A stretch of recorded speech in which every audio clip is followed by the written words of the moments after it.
Friends. இப்போ என்ன பண்ணுறேன் அப்படின்னா, தேங்காய் போடாமல் கோஸ் பொரியல் பண்ணுறேன். அதுக்காக எண்ணெய் ஊற்றி கடுகு, உளுத்தம் பருப்பு, கடலைப்பருப்பு, பச்சை மிளகா, கருவேப்பிலை தழை, வெங்காயம் இதெல்லாம் போட்டேன்.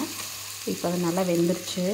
இப்போ வந்து நான் இதில் கோஸ் போட போகிறேன். இது பாருங்கள் கோஸ் எவ்வளோ இருக்குன்னு.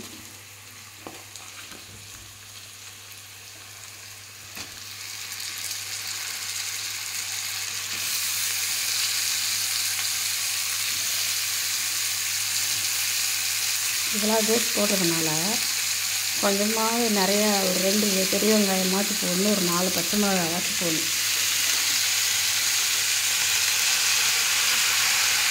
சத்தம் பார்த்தீங்களா? எண்ணெயில் போடுறதுனால எப்படி சவுண்டு வருது.